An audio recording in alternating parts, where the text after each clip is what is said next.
I think the end was for me, it was very satisfying. It was by far the most like crazy Indiana Jones, like out there. Yeah, but it was out there. It was done really well.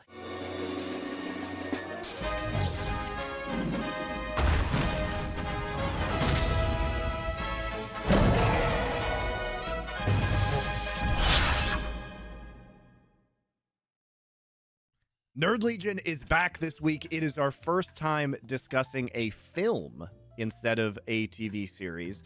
And by the way, guys, we are contemplating actually splitting up our future episodes by topic so that instead of like last week, where we had one episode that was both Secret Invasion and Strange New Worlds, we would take that and put them into two separate 30-minute episodes and put it here on the LFN Culture channel. By the way, please subscribe if you're watching this. Please do that. It really helps us. And of course, like and comment for the algorithm gods. Tell us which one you prefer. It really makes no difference to us. It's the same amount of editing, same amount of content. It would just be in 2 videos instead of 1. So, Indiana Jones and the Dial of Destiny. A movie I was dreading, and I still have not seen Kingdom of the Crystal Skull. And I probably wouldn't have seen this one except you bullied me into it for this show, Doe. Yeah. I don't think people realize how little you wanted to go and see this. Like you just mentioned, you have not seen Kingdom of the Crystal Skull. And I went back and skimmed through it a little bit on Disney Plus going into, going up to see this movie. And I'm like, holy crap, Crystal Skull actually was really bad. I've got a bad feeling about this. It was, and doesn't feel like an indie film. Going back and rewatching that, it doesn't feel like an Indiana Jones film. Whereas Dial of Destiny does feel like an Indiana Jones film. And turns out it was actually pretty good. I liked it. Okay. I liked it a lot, actually. I liked it. Oh man, yeah, I'll say it. I liked it more than Temple of Doom. I liked it more than the worst of the original Indiana Jones. That's not films. an outrageous big hot take. That's maybe not the hottest take. It's but not the hottest I will take. say that. But if that take got any hotter, I would start shouting and turning off this show. So if you started saying that it was better than Raiders or Last Crusade, no, we would not do the show anymore. That's how it would be. It wasn't quite Archimedes' mirror sun laser on a Roman ship level of heat, but it was up there. It was up there. Foreshadowing. Oh, by the way, obviously this is going to be filled with spoilers. So Yes. if you don't want spoilers for Dial of Destiny, I don't know why you clicked this video, but just to warn you, if you haven't seen it and you don't want to be spoiled completely, come back and watch it later because we're going to be doing that. Yeah. Also, just as an aside, my studies in classics will actually be highly relevant to the content of this show. I do actually know a lot about the history that happened that is drawn from this film. So that really pleased me in a lot of ways. And I feel like that's kind of the purpose of this movie, was that it didn't do anything particularly interesting, and in fact was mostly just self-referential jokes or moments to other better Indiana Jones movies. But you know what? It is a nostalgia trap. Did I kind of enjoy it anyway? I did. I knew it. I knew as soon as I saw it that you would like it. I'm like Monty will see the value in this. And sure, of course, you've got the nostalgia things in there, but I thought they did largely very interesting things with Indiana Jones as a character and as a concept of what these films usually are. And I'll get into that a little bit later, but I think there was much less blatant nostalgia tripping in this film than there was in, say, like the Star Wars sequels and things like that. This did not feel at all as pandering to me as some of the other ones. There were moments. I'm not saying there weren't moments. There was a completely needless bugs in a cave scene towards the end of the film that was like 30 seconds of throwaway stuff where it's like, ooh, bugs. And you're like, why was that even in there? It's just, yeah. Well, the eels were kind of like, the eels were funny to me in that it was like, oh, subverting expectations. It's the snakes sea of the snakes sea. now. Yeah, it's water snakes. So I thought that was funny. I mean, I think they knew in that moment, they're like, okay, well, we got to put a snake thing in here, but let's change it up a little bit and make people laugh, right? Snakes. Why did it have to be snakes? So it's like, I get the joke, and that one didn't bother me as much. The bug cave where it's just like 15 feet of cave is just filled with bugs. I'm like, okay, that is a little bit too much. Yeah. Well, I think the more I reflect on having seen this movie yesterday, Doa, the more I realize that I didn't really like this movie. I just like that it made me remember Raiders of the Lost Ark and The Last Crusade. In which case, I would just ask myself, why don't I just rewatch those movies instead? I thought it was pretty good. I thought it was worth watching if you're an Indiana Jones fan. And it also has to be said that I am a massive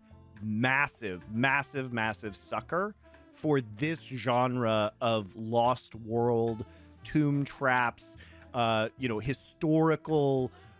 historical references that turn out to be magical powers. It's the whole genre that started back in the 19th century with Alan Quatermain and the old serialized novels, and then it's been really captured very well through Indiana Jones and even in modern video games, so like the Uncharted games, the newer Tomb Raider games. I love these tropes of the lost world with these super powerful artifacts that have some bearing to historical reality, or at least drawn from that. So I am the prime audience for this, especially because it takes like an ancient Greek mechanism, and then on top of that, Doa, they go back to the Second Punic War. This is my shit, man. This is my shit. Like Roman and Greek history. And speaking of Indiana Jones endings, there's always sort of like an avalanche of events at the end that breach into the supernatural at the end of every Indiana Jones film. But this one, they go like way out there. This is definitely by far the most, out there of the supernatural Indiana Jones endings, and it's the longest too.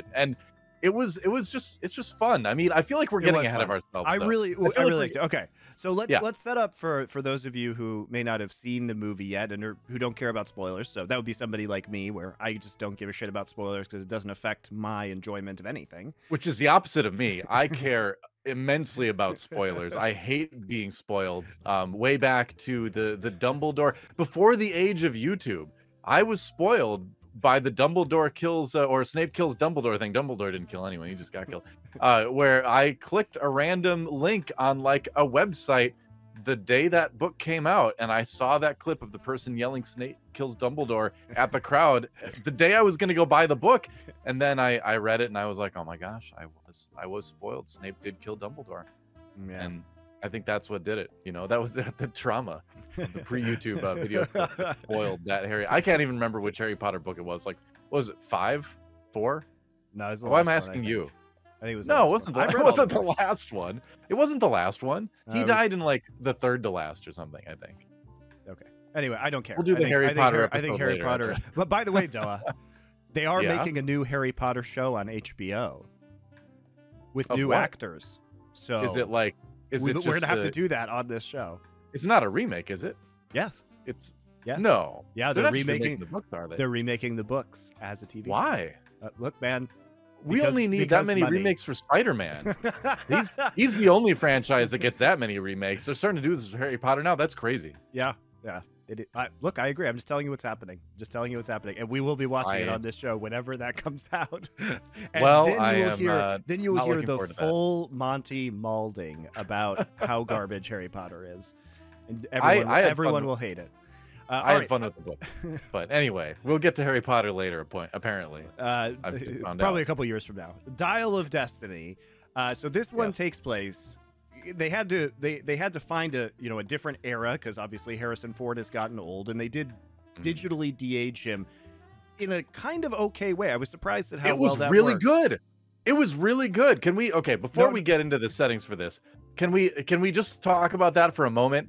Where this is the best de-aging I've ever seen in a film, and I mean, they keep pushing this technology. I haven't really ever liked it, but this time around, I was totally in. Like, after the first couple seconds, I didn't even think about it. I felt like I was just watching, something taken from an old Indiana Jones film. They did a good job. I think a lot of it was because they kept his face in the dark most of the time. Yes. And because Smart doing it at night. And it was smart doing it at night, and it was smart that they did a lot in action scenes where it was really unnoticeable. There was a time at the beginning when he's in this Nazi castle in 1944 when the Nazis who capture him shine a light on his face, and it was much more obvious in that moment when it was like a bright flashlight that was being shown in his face. But it was really brief, and honestly, it worked very well. And I think it was important to have that flashback sequence at the start of the movie. And I think the other reason it works, DoA, which is quite clever, is that you haven't seen real Harrison Ford yet. So there's no comparison to make. And Very so because that's the opener of the movie, and after they get past that point, they don't show the de-aged Indy again. So it's a lot more believable because you're not shifting from current Harrison Ford to de-aged Harrison Ford to current Harrison Ford again, and you can kind of forget about it. So I thought that was That's a a really clever good way to point. structure the movie so it was less noticeable. Yeah, that's a really good point. I hadn't thought about that too, because in other films, it is much more noticeable. The one that always jumps out at me is like in Tron Legacy, which technically you don't see old Jeff Bridges, before you see de-aged Jeff Bridges, but that was still back at a moment in time too, where the technology just wasn't as good. And you get that very kind of like waxy look to the character, right? It looks a little bit too glossy, that kind of thing. And then you've got other stuff where like they brought Tarkin back for Rogue One, and it looks like a CG character in the middle of all these live action characters. That did not work. Or like Princess Leia at the end, that, so there's definitely a lot of examples of that not working. Whereas this, like I said, I was totally bought in almost immediately. It looked great. Well, the thing is that Harrison Ford actually acted those scenes, whereas the other actors you're talking about were mostly dead. So it was it's obviously hard. Well, they were completely dead. Actually, Jeff Bridges wasn't dead. That's why I say mostly dead. Oh, that's sorry. true. That's in terms true. of number, not in terms of individual. Sorry death. to scare anyone. Yeah. Jeff Bridges, as far as we know, is alive and well. Thank God. He's a national treasure. But I think they actually put sensors on Harrison Ford's face so that it would capture his movements and de-age him, which probably made it a lot easier as well. So it's a combination of the technology plus him actually doing those scenes, which was nice. And I do think that without Harrison Ford, this movie is complete garbage. He totally carries this entire film. And so it is an Indiana Jones film. To set the stage, guys. So what happens is Indiana Jones, the first part of the movie starts in 1944, where they're trying to recover. This would be during like the Battle of the Bulge era in World War II, where the Nazis are kind of collapsing and retreating back towards Germany as they're losing the war. And so the idea is that he and his friend from Oxford, Basil, are trying to recover these artifacts that the Nazis are trying to ship on trains back to Berlin to loot, basically, to consolidate their loot. So they're trying to get this.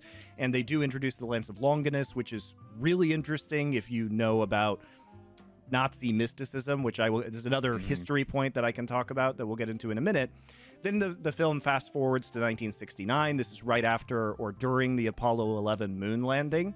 And so that way you get to see older Indiana Jones, and most of the action takes place in 1969, which is really cool to see because of the way that they integrate the set pieces within the show or within the movie. And they are hunting down Archimedes' tomb, the famous Greek mathematician and inventor, because he has this dial, which is basically it's inspired by a real device called the Antikythera Mechanism, which is an old, effectively astronomical clock that was found. It's from like probably around 80 BC. And found in 1901. Yeah. It was found in 1901. It was made sometime in the 1st century BC. It is a very interesting device, which we'll talk about historically a little bit, because DoA and I have an interest in that. And so I like the fact that it starts from this real device. The concept is that this device can facilitate time travel, which is why they want it. And there's a Nazi rocket engineer who in 1969 is trying to get this device, and he's been trying to get it for 25 years since 1944 in order to, this is going to sound stupider than it is, and we'll get into it, time travel back in time to kill Hitler. A Nazi who wants to kill Hitler to win the war, basically, is the motive behind getting this device. I kind of liked that because it was a little bit less than the obvious, like, oh, I want to go back and just like make sure we win the war, but like he was one of the many, disgruntled Nazis towards the end of the war that thought Hitler was screwing it up, and we don't see that side of it very often in film. So I thought that was an interesting angle for his character to have. Yeah, I thought it was interesting, although it does show how tired this trope is, DoA, when we're doing 2 different shows on back-to-back weeks about time traveling to kill genocidal dictators. That is an interesting we did Star Trek coincidence. last week. I mean, I was like, oh boy, another week of time traveling to see what happens if we kill a genocidal dictator. It never happens either. No one actually goes through with it. That's the thing. I dare a show to go out there and go through with it. Because we've had other shows say, well, what if this dictator won, right? But we haven't had shows where they go back and actually do it. Even the end of Deadpool 2, he can't pull the trigger on baby Hitler. He just can't do it. So there you go. Nobody goes through with it. I want to see a show that goes through with it. Maybe it exists, and I don't know about it. It is just a really boring and kind of tired device, but I will say Indiana Jones gets around this by never actually going back in time to Hitler, because they end up accidentally going back in time to 200 BC, which is a great twist. Smart. It's a great twist.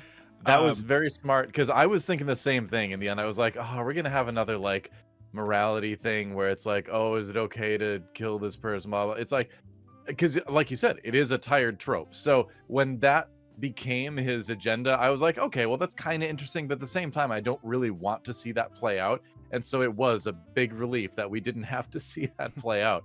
But yeah, it's we should go back and set the stage a little bit more too. So like you mentioned, it's 1969. That makes Indiana Jones 70 years old in this. Harrison Ford is 80 right now. Looks still great for 80, by the way. Looks amazing. I was gonna say, it's still as agile as ever, apparently. And did all his own stunts, I heard, actually. And that may have been incorrect information, but either way, he's great in the movie. The funny thing is, going back and watching a little bit of Crystal Skull and then comparing it with this, I really felt like he was much more into it this time. Crystal Skull, everything, his delivery, his acting in that movie feels kind of dead. It feels kind of a little bit, bland, and going back and rewatching that, I feel like you do get a distinct sense of, he didn't seem to be as into it back then as he did with this film. And I don't know if that's necessarily the case or not. That may not be true, but I got a real strong vibe of that when I went back and watched some of the Crystal Skull, where it's like he just seemed disinterested, where here the lines are delivered with a lot of enthusiasm and passion. He's just moving more actively, which is, kind of funny because he's almost 12 years older, I guess, than when Crystal Skull was made. So yeah, it was nice to see. It was nice to see a Harrison Ford that, to me anyway, looked like he was having fun, which I think is really important for the success of this movie. I'm having more fun than I really should. So don't tell anybody. Yeah. And I to set the stage too, I want to talk a little bit about the history, because as somebody who really enjoys a lot of the historical things that Indiana Jones does, this one really nailed it. And I think they nailed it not only if you know about it, but they did an excellent job of explaining who Archimedes was, what the Antikythera Mechanism was, for people who might not know. And so they grounded it really well in history. Interestingly, now, obviously they're going to tinker with it for the plot reasons, but that's cool to see how they play with it. But even the stuff at the beginning of the film where Hitler has asked for the Lance of Longinus, which is an artifact, which is the lance. Longinus was the Roman soldier who stabbed Christ in the side with a spear when he was on the cross. And this is a famous Christian relic. And what's very interesting about the Nazis is that one of the reasons I really like Indiana Jones was that it is not actually far-fetched that the Nazis would go after these mystic relics. They were obsessed with this shit, by the way, historically, and to the degree where during the Anschluss, which was the annexation of Austria by Germany, this artifact, the Lance of Longinus, obviously it wasn't real, guys, but we like to pretend relics are real. Sure. It was one of the artifacts that was actually taken from the Austrian treasury and sent to Hitler. And Hitler particularly wanted this artifact because it had a reputation of basically giving the bearer of the Lance of Longinus unlimited power. But there were a ton of, there were a ton of Nazi expeditions. They were sending SS officers into the Himalayas in Central Asia to go find mystical Buddhist temples, like Shangri-La or yeah, something. exactly. I mean, they were all over the world looking for this shit. So it's really fun that Indiana Jones has things like, Raiders of the Lost Ark, Last Crusade, now Dial of Destiny, where they were really doing these things. Obviously, it was bullshit and they were crazy, but this was a real thing that they did. And the Lance of Longinus was a real artifact that they wanted to have from Austria. So I love that they made that part of it. And then they also made at the beginning saying it's a fake, but the real thing is this ancient Greek artifact that can cause you to travel in time. And to describe the Antikythera mechanism, it is effectively like an astronomical chart. And what it does, they don't know everything that it does because it was found a corroded bronze lump at the bottom of the ocean, but it is a fantastically complicated device that would have had to have been made by hand, but these are tiny, tiny gears, and they're gears that rotate on top of other gears. And what it does is it shows the positions of the planets based on date, the observable planets, obviously, and then eclipse timings, when the Olympics would take place every 4 years. And the ancient Greeks, we know they had this information in tables, but we didn't know they were capable of creating complex computing mechanisms until this device was found.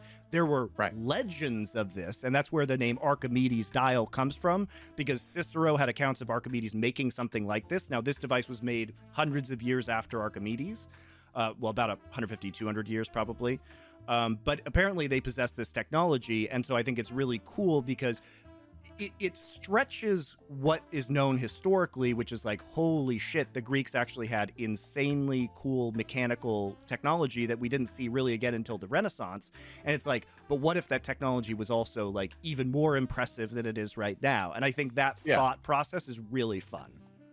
It is really cool too, because that device, like the real Antikythera mechanism, there wasn't really anything like it made for another 1,000 years, like you said, for the Renaissance. That's a long time. So the level of technology, the level of knowledge that it took to make something like that, it is just a really interesting artifact. So well worth your time to go back and look into it, because it is fascinating. So when I saw that was the MacGuffin for the movie, I was like, oh cool, because I too have always enjoyed reading about that kind of thing, and it is such a neat, unique device in history. It's got something like 80 something gears, and they're all super tiny, and they've x-rayed the lump as you described it now to see kind of more of the inner workings. But it really, really is a fascinating thing. So that it could not cause you to time travel itself, but help you predict where tears in reality that let you travel through time will be, is a really, really cool sort of addition to all the other, kind of fascinating things this device could theoretically do, the real thing. So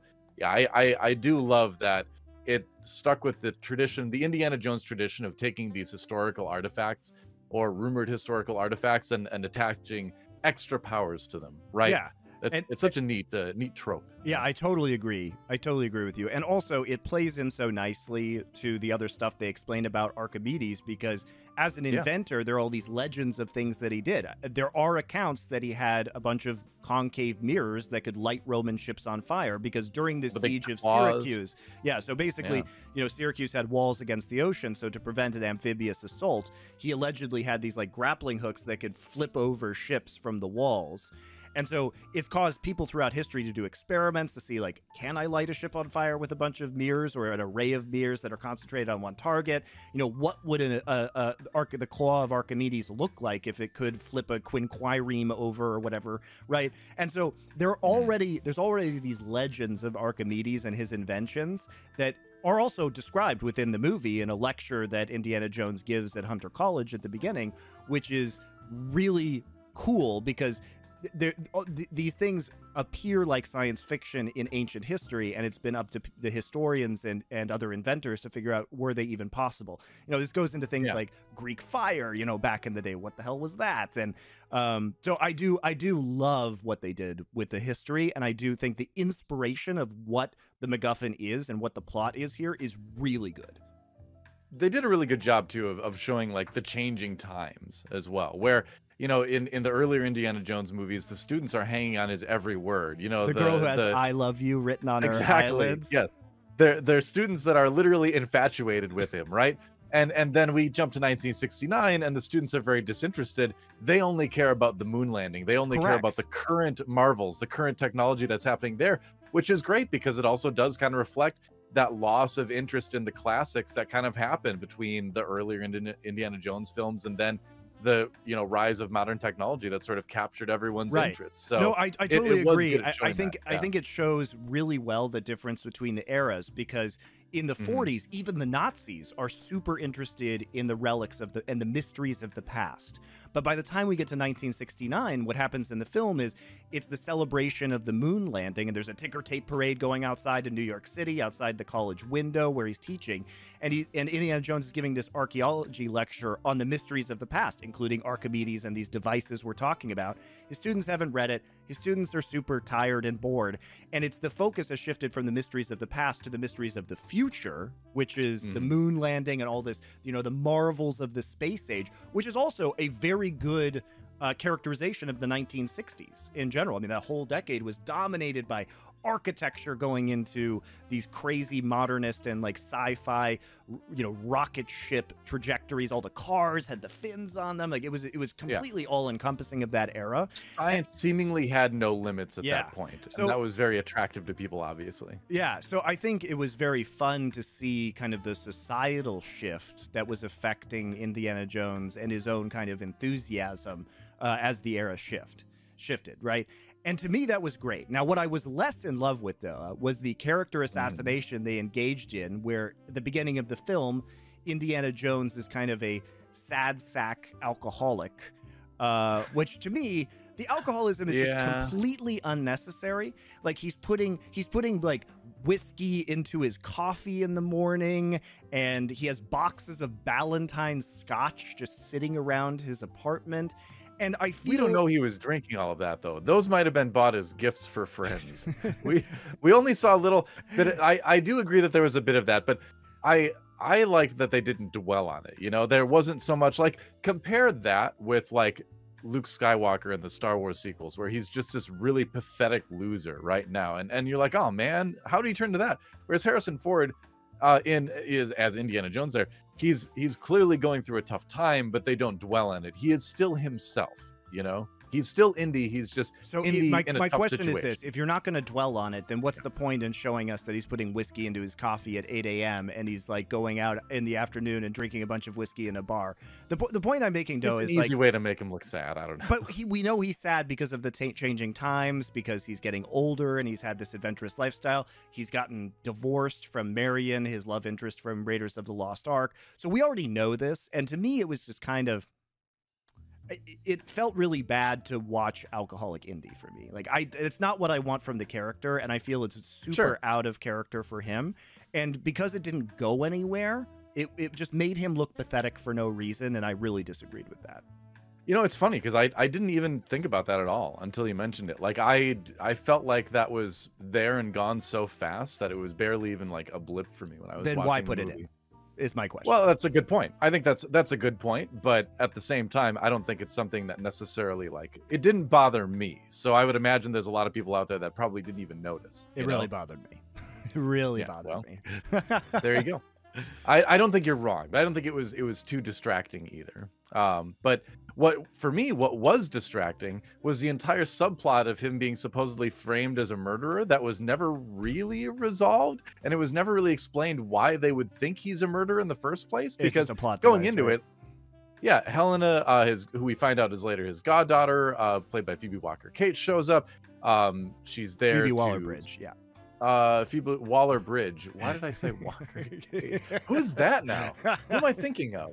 Can't help. I don't know. I write down names and then I don't even say them right on the show. This is just what happens to me. It's my 8 a.m. coffee with whiskey, I guess. But anyway, anyway, she shows up, causes a ruckus. Some professors, some faculty, some staff get killed at the university. Indiana Jones calls for help and then is chased through the streets by gun-wielding maniacs, and yet somehow we are told that he is being framed for murder. I'm like, I think anyone could pretty much tell that he's the victim here. He called for help, and then he was seen fleeing while people were chasing him and trying to kill him. Like, and they were also shooting guns in a parade in the middle of New York City. Exactly.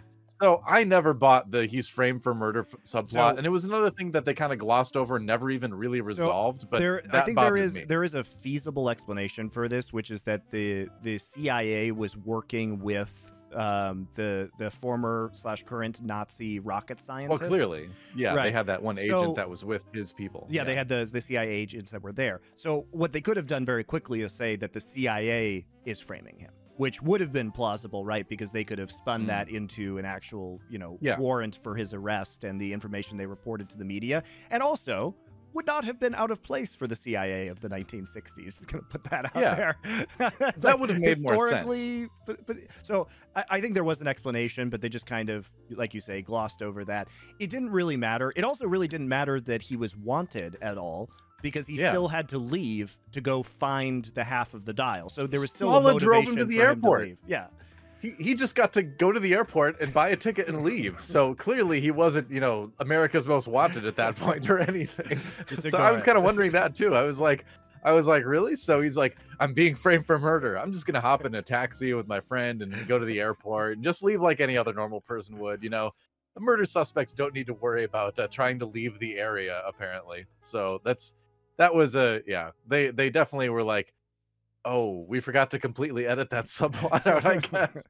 Because I feel like they edited out the last 75% of it. We only got the first 25%. But it's another thing where it's like, it's a small thing, and it kind of made me go like, huh? But the rest of the movie was so entertaining to me that it didn't really bother me. It was silly, but it didn't ruin it for me, I think, unfortunately, there were more moments like the one you're talking about where plot and or character motivations are really unclear or muddled.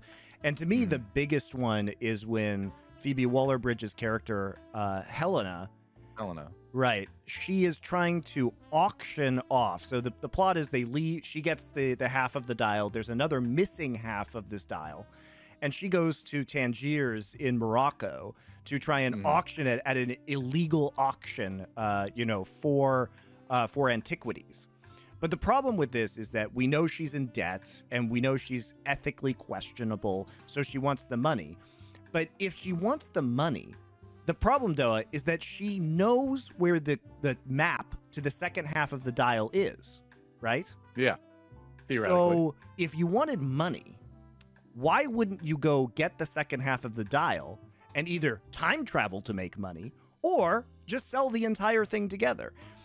I wish that instead of her knowing where the second half of the dial was, I wish that they had gone to Morocco and they had used the auction of the dial as a bait for another character to come who had the information for the second half of the dial. They steal that information, fuck off, and then go get the second half of the dial. So I wish it had been written that way instead, because her motivation as a character is just supremely unclear.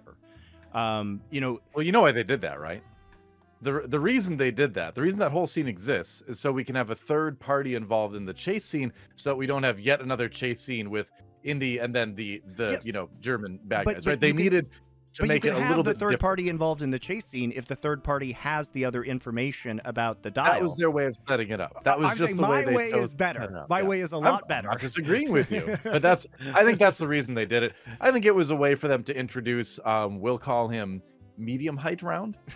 Not really short round. He's a little bit older, a little bit taller. Teddy, medium height round. But I thought it was a fun character. And it was interesting to me because it set Helena up as the anti-Indiana Jones, which she was basically the Indiana Jones, the person that could keep up with Indy, but basically was morally opposed to everything he believed in.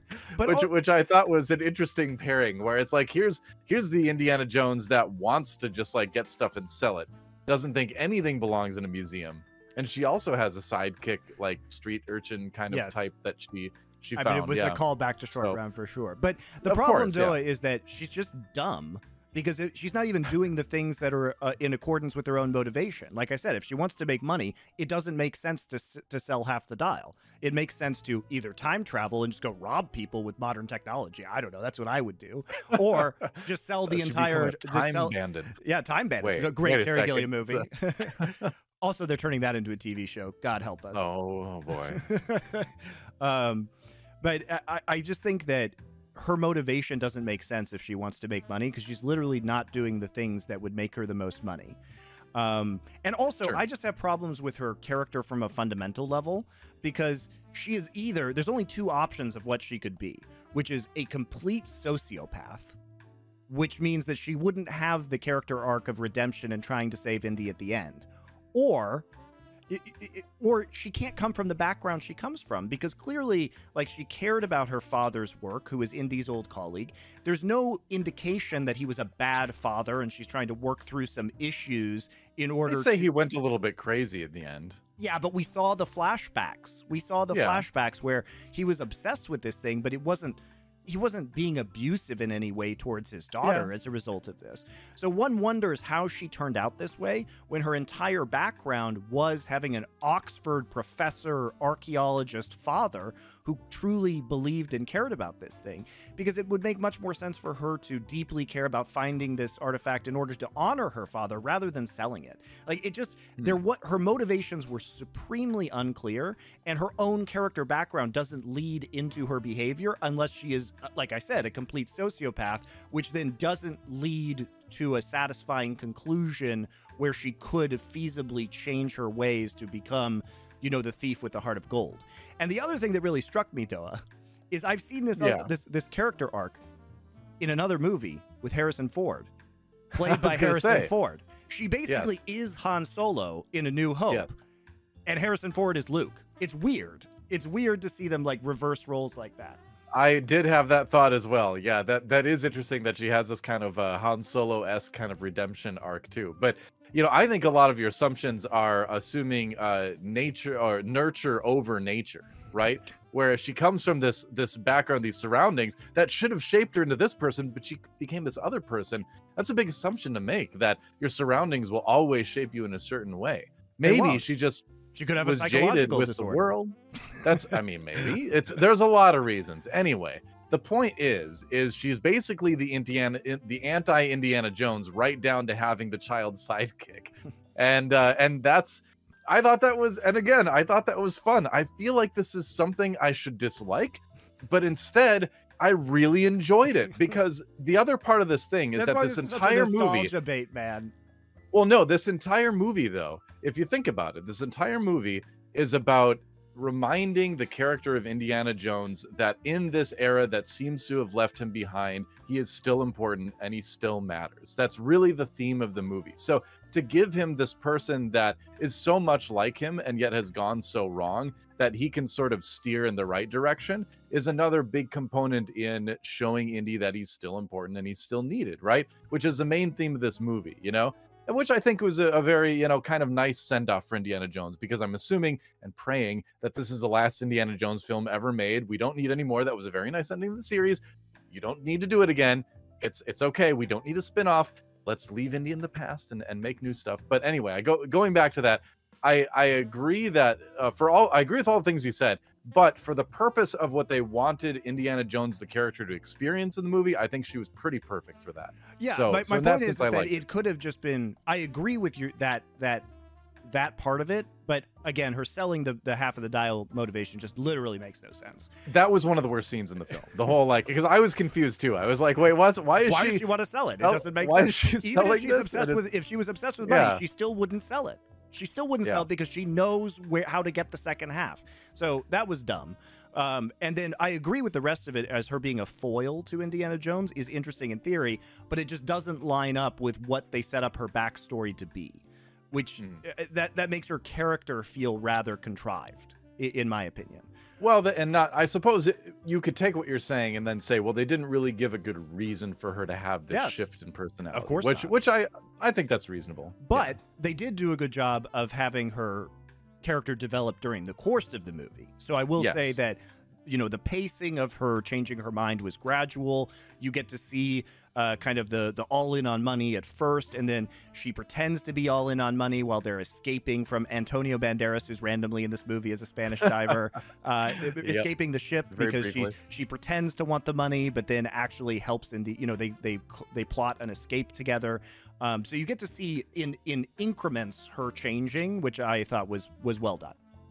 Yeah, and I think they did give Indiana Jones a good motivation for wanting to stick with her during all this, because he felt like he owed her father a debt. Oh yeah, that was all very clear.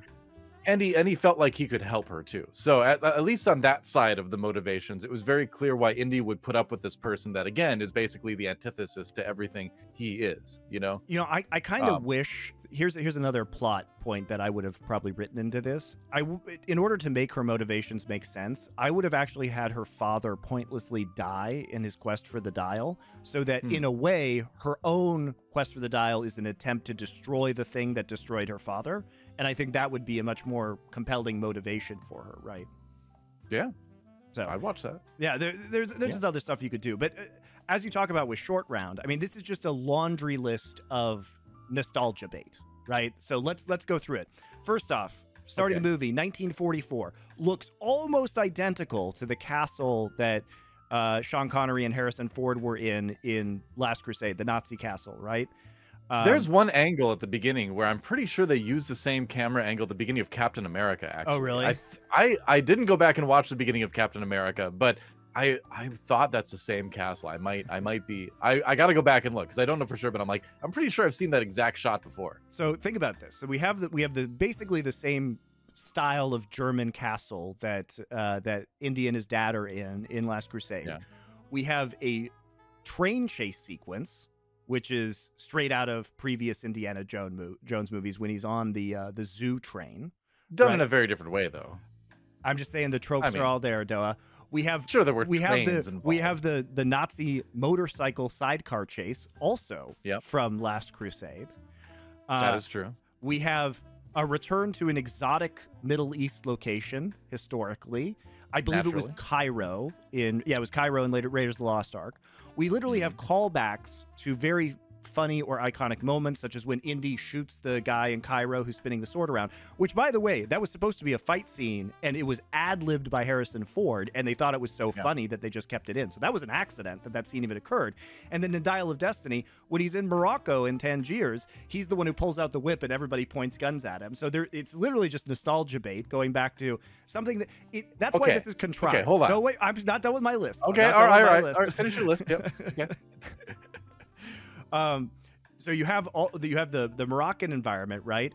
And then you also, towards the end of the movie, have a call out to his interactions with Marion, where it's like, where does it hurt? Now it's because they're old, but in Raiders of the Lost Ark, he points to his lips, and that's okay, though. Cute moment, but because it could have been that amount of time between those things happening, you know, where it's like they remember this old thing from long in their past and helps reignite that. Like we know it was just a few movies ago, but for them and those characters, it fit. And also you have, as you mentioned, the street urchin short round character, medium height round, that Neo short round, Moroccan short round, new short round with the NU. Yes. So you just have so many of these like different nostalgia traps that are coming through within this series. And you also mentioned at the start of the show, well, they had eels instead of snakes, because we have to mention the snakes, right? Can't just let that go by. And we have to reference the bugs, like the spiders that fell on him in previous movies. So it was a lot of, instead of creating new moments, just referencing old moments, and that was kind of boring to me. At least most of those moments were done well. I would say most of those moments were done in a way that didn't just make me roll my eyes. They made me smile a little bit. The eel thing made me smile. The bug cave thing, that was dumb. That was too forced. The romantic moment with him and Marion at the end. I'm like, okay, for these characters, that kind of works. And again, having Helena and Teddy be basically the anti-Indiana Jones in Short Round, like I was entertained by that, so I'm okay with that one. But I will say, when he pulls out the whip and swings around, then everyone pulls out the gun, that is one of my least favorite scenes. It might actually be my least favorite scene in the entire film, but not for the reason you think. It's not because it was nostalgia bait. It was because he ducks and then they all start shooting in the place where he was. Like, they don't have any sense of object permanence or movement or anything, where they're just like, where did he go? I'll just start shooting the place where he was, I guess. Like, that made no sense. Nobody even like aims down at him. They just shoot in the air where he was standing. And he's 80. Harrison Ford is an 80-year-old man. He wasn't moving very quickly. So I don't know how these gangsters didn't notice that he suddenly dropped beneath the table before they started shooting. That bothered me greatly. It bothered me in the trailer, and it bothered me even more in the film, because I thought, when I saw that in the trailer, I'm like, okay, well, they're definitely going to cut that out in the film, because that clearly doesn't work. Like, anyone with half a brain will be like, why are they shooting in the air where he was moments ago, but is clearly not now? But they kept it in. Yeah. All right. And as far as the actual visuals of the movie, I thought it was really spectacular. I thought the action sequences were really good. They were great. The tuk-tuk scene action sequence in Tangiers was really fun to watch. You say tuk-tuk, I say tuk-tuk. Which is right? Who knows? You say tomato, I say tomato. I thought it was. Tell us in the comments, chat. Tuk-tuk or tuk-tuk? I thought it was really well done. I thought it was spectacular to see 1960s Morocco and the sets. The 1940 sets were super well done. The train sequence was very well made.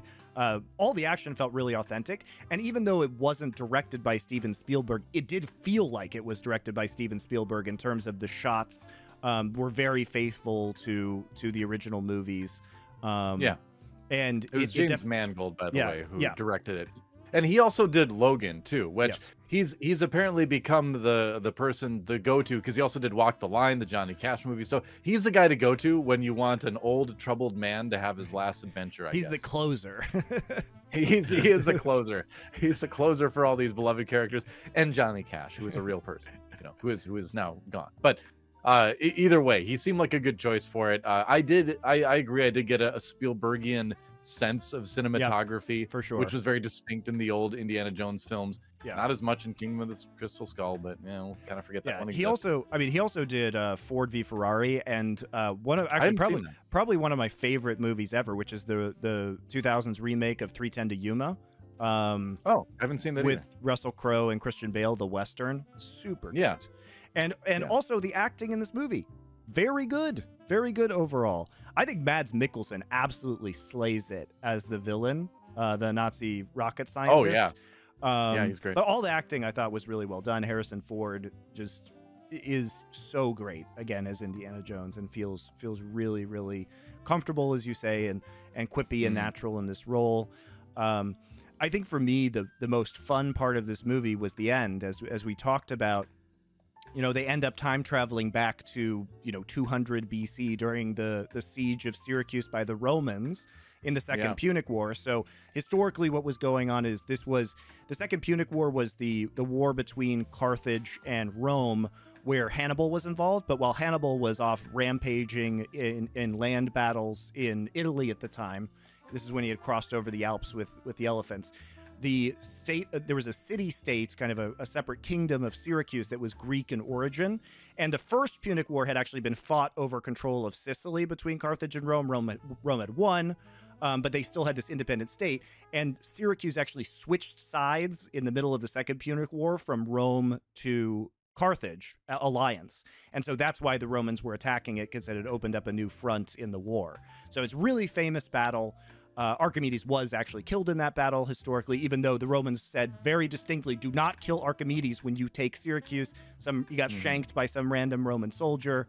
It's very sad. But what I loved about this for Indiana Jones is that they travel back in time to Syracuse. You find out that the dial was always intended to send them back to that time to basically help Archimedes defeat the Romans at Syracuse, which is a fun twist, because they do the whole loaded deck thing with the cards and the magic tricks earlier to preface that. So it sets it up really nicely in terms of an analogy. And I love that Indiana Jones is shot in this sequence, and he's dying potentially, or he might die. And the only thing he wants is to stay in Syracuse in 200 BC, because this is the culmination of everything he's wanted in his life. Studying the past, being able to see it in person, is a wish fulfillment. And so I love that moment where he gets to see it himself and experience it and wants to stay there. And Helena obviously, you know, I think she's right to knock him out and take him back to the present so he doesn't screw up the timeline. But it is a really cool moment for Indiana Jones as a character, and I think it's very well acted by Harrison Ford. Well, it's also too, it's also, you realize it's the lowest moment for Indiana Jones as well as a character too, where like he's basically saying like, I'm useless where I'm from. You know, I have no value anymore I'm retired, in my current time. So I have no wife. Yeah, exactly. My son was killed off screen in the Vietnam War, which was a very weird thing to do. Mutt went off to theoretically Vietnam and died. So sorry, Shia LaBeouf's character there. But anyway, but yeah, it is the low point for Indiana Jones's character, whereas he's gone through this big adventure and all that, but he still has that baggage where it's like, nobody wants me in where I'm from, you know. And it's a really sad moment for the character of Indiana Jones too. But that is the crescendo of the story for me, you know, where Indy is at this lowest point and he's lifted out of this by someone that he's been helping, you know, for the last 2 hours. And then he goes back and sees, you know, that he is needed, he is necessary where he's from. But it's that moment of tension. It really feels like that's where the entire series of Indiana Jones was building towards. Yeah, because totally. it's the incredible high of actually being able to witness this history for the first time and meeting Archimedes. Holy shit! Combined with the lows of his current life, and it's like it's his own personal life being in such a unfortunately wretched state, combined with the euphoria of realizing, kind of being at the pinnacle of your career. And then you also have this goddaughter who is like trying to save you at the same time. It really is like very well made emotional tension. And it is a super poignant moment, I think, in the series. And I really appreciated that. Yeah, it was, that was great. I mean, what more can you say? Like, it's when they first go to the past. So again, we don't know they're going to go back to the past like this. We think the entire time, and I think we were worried the entire time, that they would just go back to World War II again, and then they'd try to like prevent Hitler from being killed. They were supposed to go back to 1939 to kill Hitler before World War II kicked off, so that then the Nazi rocket scientist who was trying to find the dial could take over and lead the Germans to victory, because he thought that Hitler caused the defeat. Yeah, that's the idea. But instead, you know, as they're flying in the plane towards the time lift, Indiana starts laughing because, you know, he realizes that Archimedes didn't know about continental drift, so the calculations were incorrect. You know, but you know, it's I guess it's their reason. But anyway, I love that they stuck with the thing that exists in every single Indiana Jones movie, which is the theme that evil is self-defeating. Because technically, if you look at it, Indiana Jones did not need to be present at the ending of any of the Indiana Jones films for the exact same result to occur. That's true. Evil always defeats itself. In Raiders of the Lost Ark, they opened the Ark and they all died. He was tied to a pole, closing his eyes. Exactly. Temple of Doom, the guy's, you know, hanging from the thing, and he tries to grab the stone one last time, loses his grip, and falls and dies. Raiders of the Lost Ark, the guy drinks from the wrong goblet because he has his kind of like power mad racist assumptions about what it's going to look like. And then Crystal Skull, you know, the Russian, manages to meet the aliens, and then she's overwhelmed by alien consciousness and explodes. So, and then in this movie, you've got, you know, the thing where he's so confident in himself and his own intelligence that and he realizes that look on Mads Mikkelsen's face at the end, where he realizes he's screwed up and they have no idea where they're gonna go, and he's like, oh no, what have I done? It's a great moment. It's a classic Indiana Jones thing. And then him and his lackeys are just completely overwhelmed because he's like, oh no, how does my big brain get me out of this? And he doesn't really have an answer, and they're getting shot by harpoons and things, and then the plane crashes. So I love that they, once again, in an Indiana Jones film, in a very satisfying way, demonstrated the concept that evil is ultimately self-defeating, which is a cool theme that they were able to kind of continue. Yeah, that's a really good point. That's a really good point. But yeah, I think the end was for me, it was very satisfying. It was by far the most like crazy Indiana Jones, like out there. Yeah, but it was out there. It was done really well. Yeah. You get super worried when you hear about people talking about it, but the actual execution was much better than I anticipated. Like, if I saw a lot of this stuff on paper, I'd be like, really? This is what they did? This sounds terrible. But they, like you said, they just executed everything extremely well. I mean, it's, yeah, I do have complaints with the film. Obviously, it wasn't a perfect movie, but overall it was really good.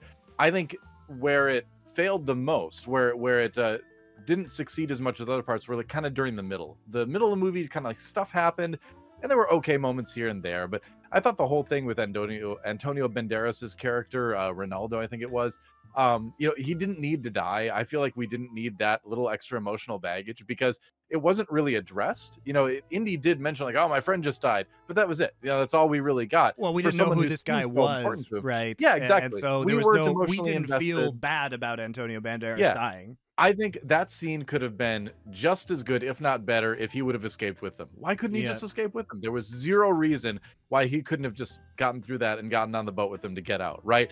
Because that would have been, you know, better in a way, because then you've got another, you know, another example of one last little adventure Indy is having with one of his old friends, you know, which I think fits the theme of kind of reminding Indy throughout this that there's still people who care about you, you know, you still are important and all that kind of thing. So just having him kind of pointlessly die, you know, just that bothered me, you know, because we didn't care. The characters didn't seem to care in a way that they should have cared. So, you know, I feel like we didn't need that. I thought the scene with the methane gas room was a little bit awkward because like Helena was like doubled over in a coughing fit and like clearly like having trouble, and Harrison Ford just I don't think he coughed at all during that scene. He was just like, oh yeah, this is pretty dangerous, so let's figure it out. So it's like their characters were acting so differently in the circumstances. It threw me a little bit, you know. But so that, again, you know, kind of a minor complaint.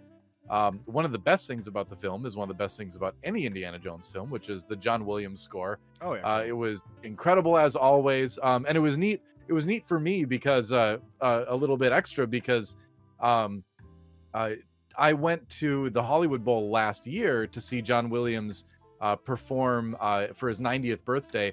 And at that show, he played Helena's theme from Dial of Destiny, and he said, you know, we just recorded this for the movie. Wow. And James Mangold gave him permission to play it for the audience, and it was the first time anyone had heard the song, the first time anyone outside the people making the movie had heard the music. So that was a very special moment to get to hear a brand new John Williams song in person. And so then finally hearing the movie was kind of a cool, you know, moment for me because I've just been such a huge John Williams fan for years and years and years since I was a kid. With Star Wars, obviously, is where it started, like it does for most people. But what a composer, you know, and still killing it at 92 now or something like that, 91, 92. Yeah, hopefully he lives forever. That would be nice. They probably let him drink from the cup in Raiders or Last Crusade, rather. They definitely should have. Yeah. So let's sum this up. What did you think? If you had to give it, how many bullwhips out of 10 would you give Dial of Destiny? What's the conclusion? Oh man, like I feel like looking at this. No, I'm not going to look at it objectively. I'm just going to go purely by my feelings watching the movie, and I'm going to give it a 9 out of 10. Oh 9 out of 10 God.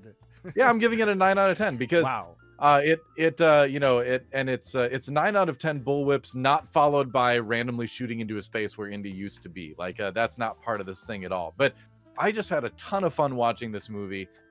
Thinking about it I saw it 2 days ago. Thinking about it over the last couple days was just a ton of fun. Just going back and I'm like, it's a movie that I really want to go see again, which is kind of rare for me. That I want to go back and see a movie that soon. You know, so that to me tells me that it was a movie that I genuinely, you know, loved and had a great time with.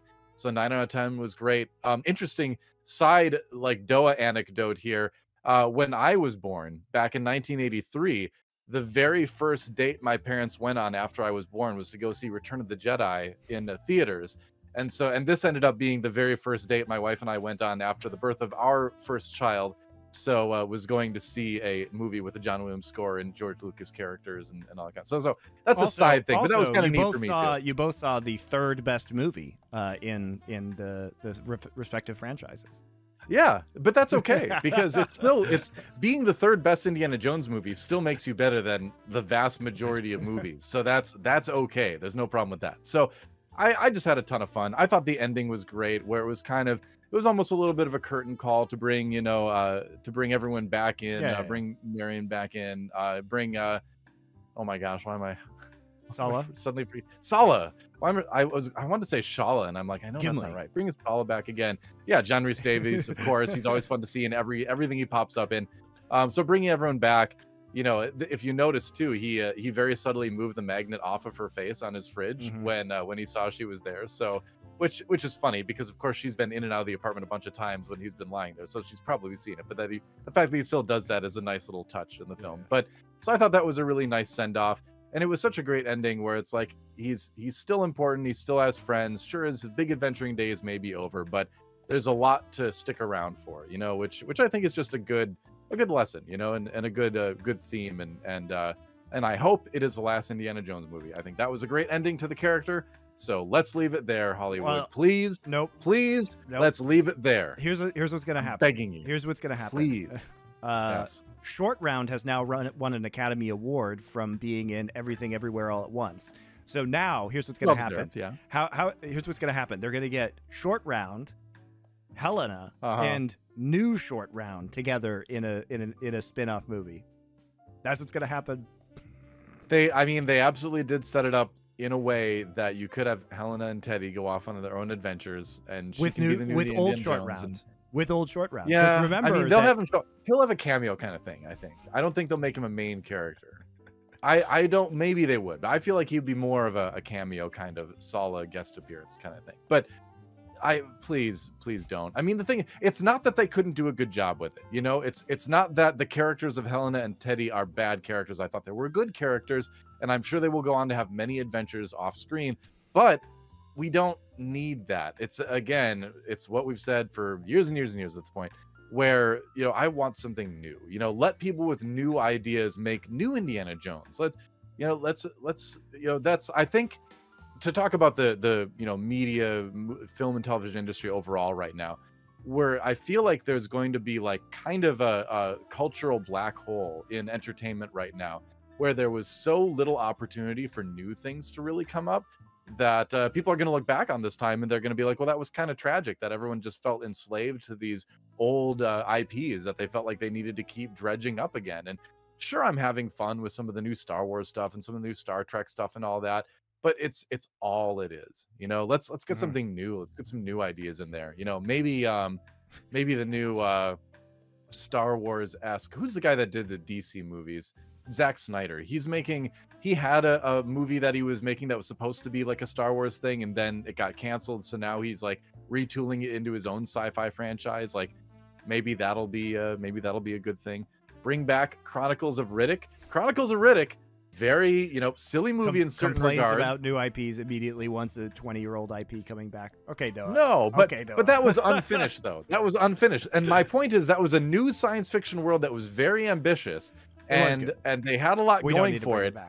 The third movie threw it away. Bring it back. We need more stuff with Carl Urban in it. You know, I mean, yeah, sure, The Boys is The Boys. I'm not like a huge fan of that show, but he's fun to watch in it. But bring him back as Vaco again. Like, man, Chronicles of Riddick, as an aside, this is such a great movie. Don't bring that back. It's just more of what DoA's complaining about. Please bring it back. The Fast franchise is ending. Vin Diesel's got more time.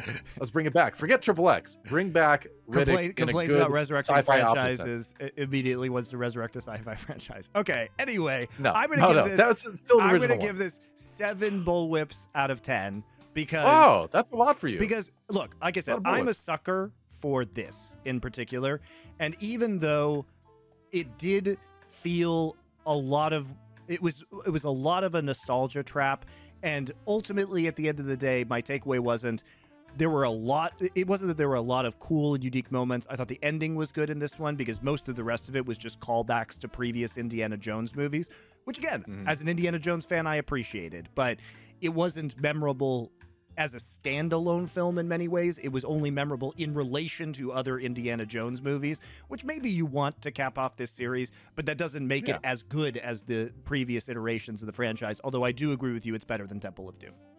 So yeah, it is definitely better than Temple of Doom. I enjoyed it. It was fun in spite of its flaws, and I think the ending was really satisfying. So the ending wrapping it up nicely made it feel a lot better to me.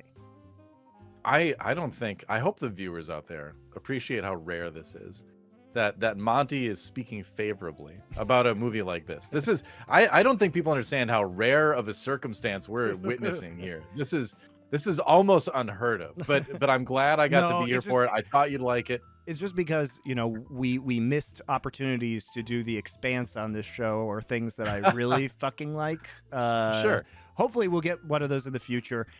We are going to continue on with Star Trek Strange New Worlds, Secret Invasion, and The Witcher coming up soon on Nerd Invasion.